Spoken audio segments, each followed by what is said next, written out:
Hello and welcome back to the Poetry Exchange. It's really exciting to be bringing you this new mini-series of episodes that we're going to be producing and bringing to you over the next few weeks and months. Our aim is to publish one episode every month or so over the next few months, taking us into the new year with some new conversations about poems as friends. Regular listeners will be aware that there's been a bit of a gap since our last episode. There's been a lot going on. We've been thinking about the project and exploring the possibilities for the future.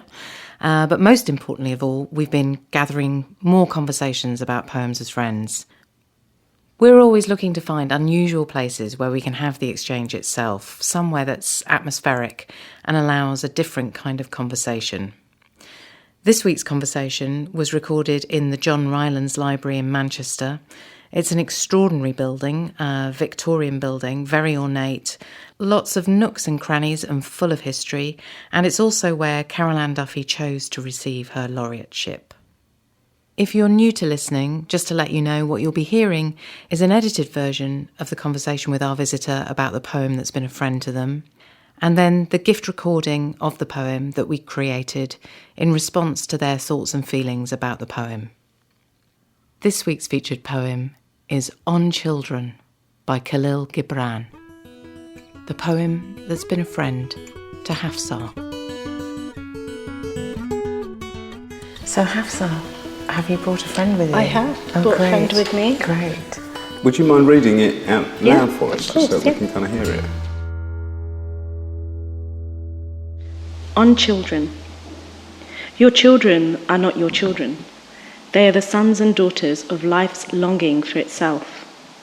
They come through you, but not from you. And though they are with you, yet they belong not to you. You may give them your love, but not your thoughts, for they have their own thoughts. You may house their bodies, but not their souls, for their souls dwell in the house of tomorrow, which you cannot visit, not even in your dreams. You may strive to be like them, but seek not to make them like you, for life goes not backwards, nor tarries with yesterday. You are the bows from which your children, as living arrows, are sent forth. The archer sees the mark upon the path of the infinite, and he bends you with his might, that his arrows may go swift and far. Let your bending in the archer's hand be for gladness, for even as he loves the arrow that flies, so he loves also the bow that is stable. Thanks. Great. Brilliant reading. When did you come across this? I think I came across this probably a couple of years back, because my range of poetry that I like has just been so wide. But for this, I think I started looking at more of the East towards, poetry that I would connect with. So I was looking a lot at Rumi, who was around in the 13th century. Then I was looking at Bulleh Shah, who was a Punjabi poet, and he was around between the 16th and 17th. So for me, when I came across this, I think it came at a time where I've got 5 children.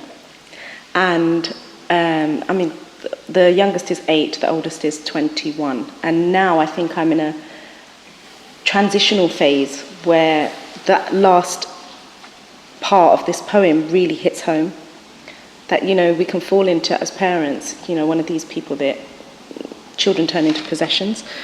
But for me, this really reminds me not only about faith, but also about the fact that your children are not your own.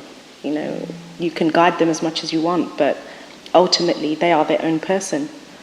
So there was a lot of wisdom in this, and sometimes I anchor myself with this poem, because it's quite hard for me to let go maybe of my children now, because suddenly they're off to uni and they're doing their own thing, and I really don't want them to leave.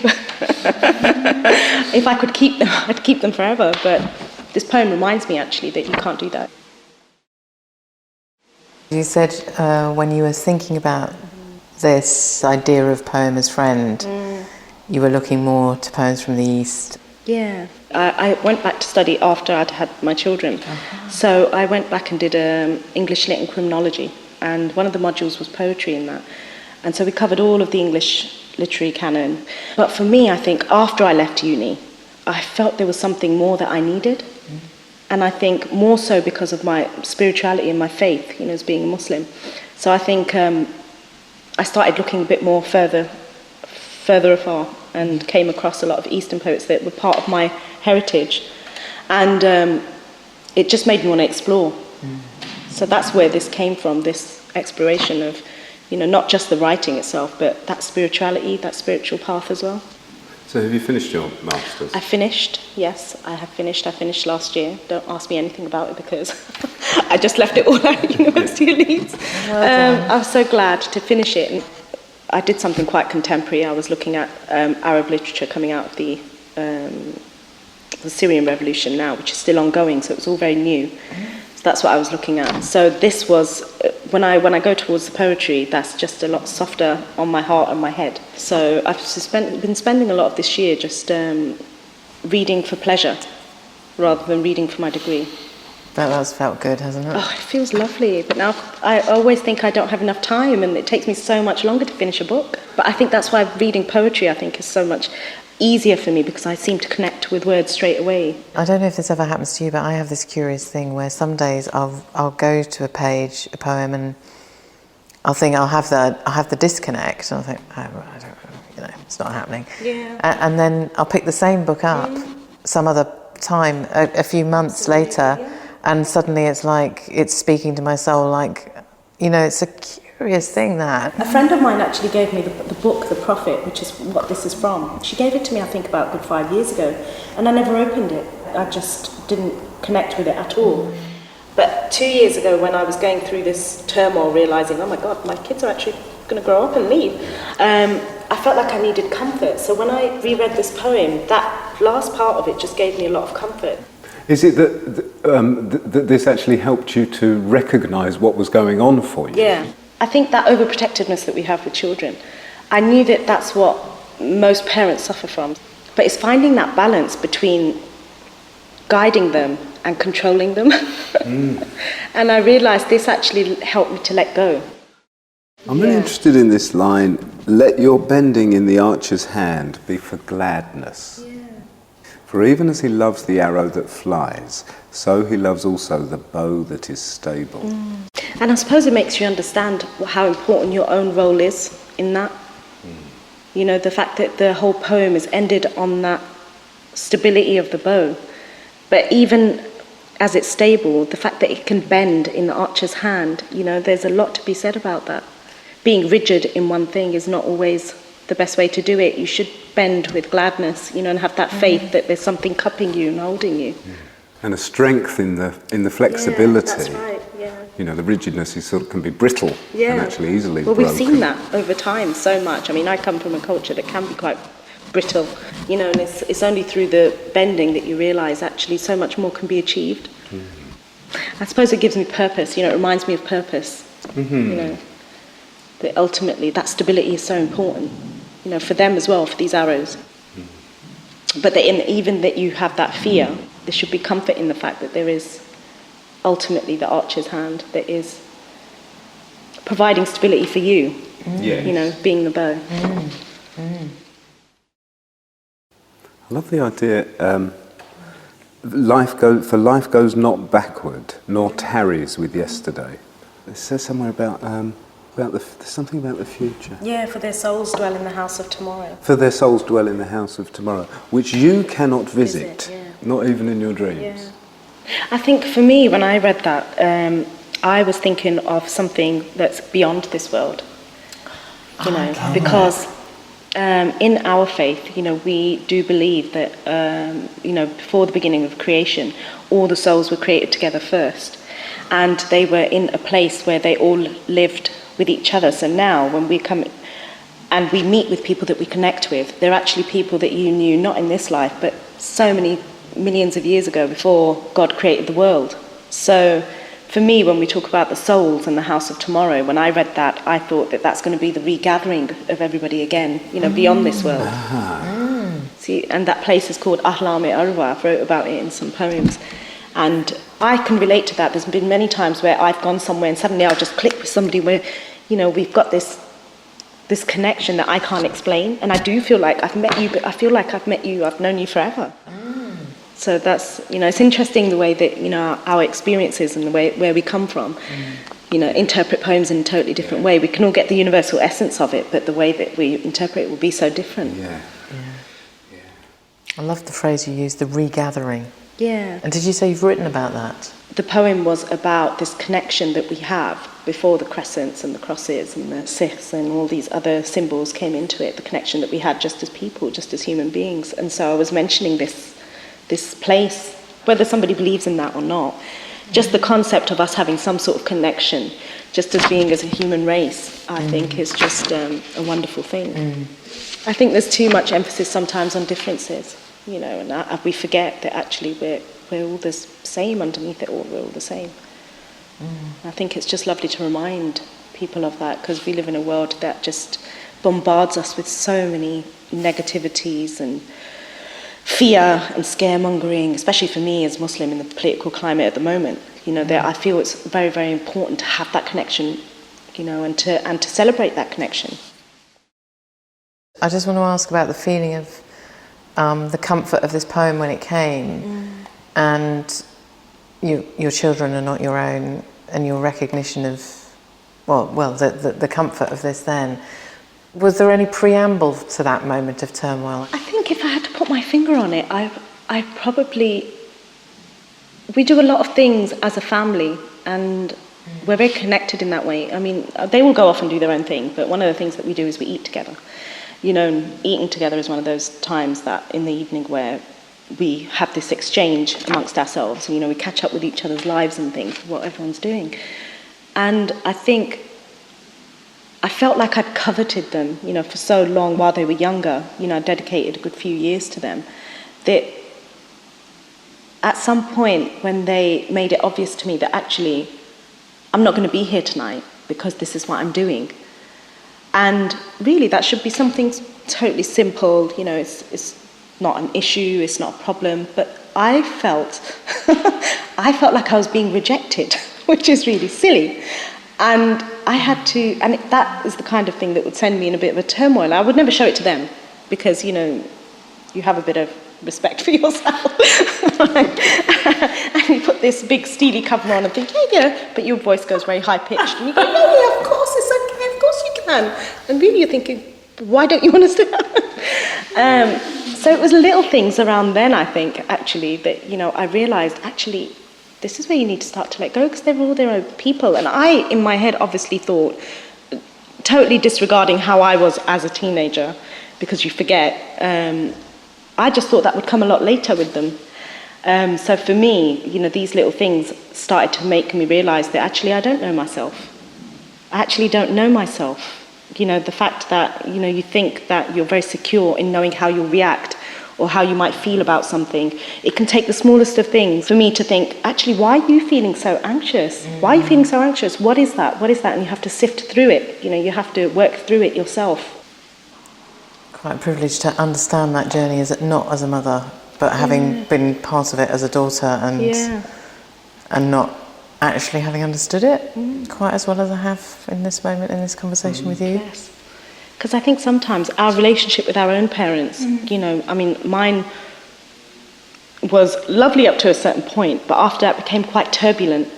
And now I'm understanding what that turbulence was. And, you can look back now and see the flaws of where things might have gone wrong, or how my parents could have handled things differently, and maybe we would have, taken different steps. And it's just trying to create the right ripple effect now. Because whatever I teach them, they will ultimately carry some of that. They might not be exactly how I want them to be, but they will carry some of that. We're all a product of our environment. So for me, it's so important to get that right. And I think that's where all that anxiety was coming from. That how do I handle this, in the right way, so that it's not negative for them as they get older, because they're seeing me react in a certain way because I saw my parents reacting in a certain way. I was just wondering if you connect with this line he says here, you may strive to be like them. Yeah. That's really funny though, because there's so many things that they do now. And I wish I could do that as well. I really, I see them, the world is changing so much, and, when we were growing up, there was different expectations, and now, you know, the world is literally their oyster. You know, so many things are accessible now, you know, at fingertips, and everything's really fast, and you can go that much further now. You know, that's the part where that I would think to myself, you know, you strive to be like them. I wish I would had that gutsiness or that access to be able to do it. I'm wondering, that's led me on to think what it is you would like to strive for yourself. Yeah, because I think that gets lost a lot. I don't actually, do I know? I do know probably, but it's the most simplest of things, is to not keep striving for the next bit of happiness that you think lies beyond this and this and this. Is to be stable in a position where I'm happy in my own skin. So it's the tiniest little pleasures of being in good company, you know, and having good food, you know, and reading good books and having stimulating conversations, and that kind of happiness. I just noticed that you used the word stable. Yeah. Which is the last word of the poem. Yeah. You know, that sort of stillness. And yes. Somebody said that to me, actually. They were saying to me that, you know, you do so many things, but really you just need to be still. And I never understood what that meant until my life got so busy. And I actually have found such comfort in just being still. You hear so much more, you know, and you think so much more, you feel so much more. And I think it's being still without the chaos, without the anxiety, without the phones, without the pages being open, without, you know, one eye on here, and, you know, that's not stable. No. Stable is to be calm and be still. Just going back to Kahlil, it feels like also that the poem and some of the things you're saying also name and deal with in a very beautiful and considered way some things that are maybe slightly taboo.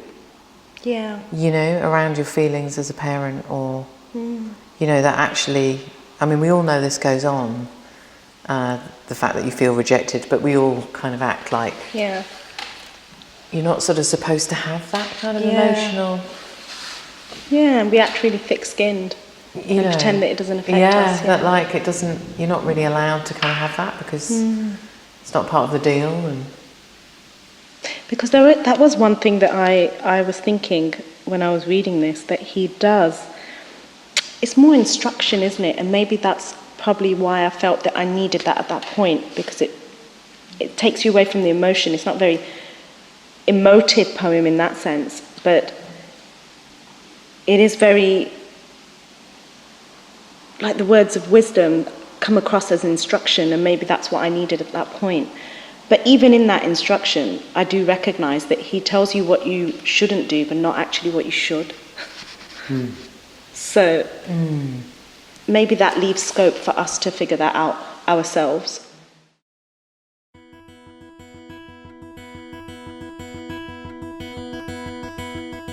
On children. Your children are not your children. They are the sons and daughters of life's longing for itself. They come through you, but not from you. And though they are with you, yet they belong not to you. You may give them your love, but not your thoughts, for they have their own thoughts. You may house their bodies, but not their souls, for their souls dwell in the house of tomorrow, which you cannot visit, not even in your dreams. You may strive to be like them, but seek not to make them like you, for life goes not backward, nor tarries with yesterday.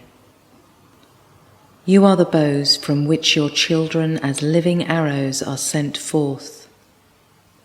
The archer sees the mark upon the path of the infinite, and he bends you with his might that his arrows may go swift and far.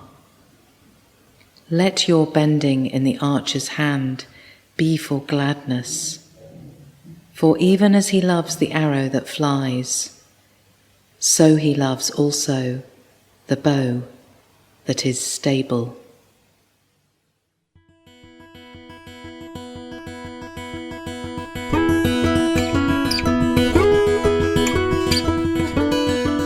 just really thank you so much. No, it was my pleasure, honestly. It's been such a lovely morning. It's really great to meet you and to hear about this poem in this way. I'm really, really happy. They're all still living with you right now? Yes, this September is when I might lose 2. Yeah, at once. So yeah, which is fine. I've already conditioned myself with what to do with their bedrooms and all the rest of it, It's all been worked out in here.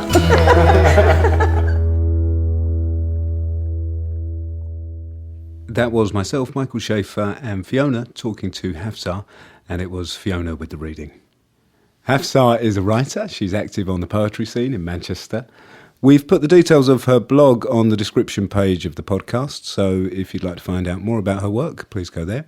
We're aware that the podcast is listened to around the world, at the last count, in 84 countries.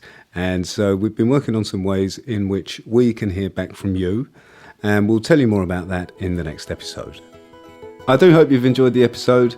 If you have, please press subscribe and give us a review on iTunes. It really helps us to spread the word. It feels good to be back. Thank you for listening.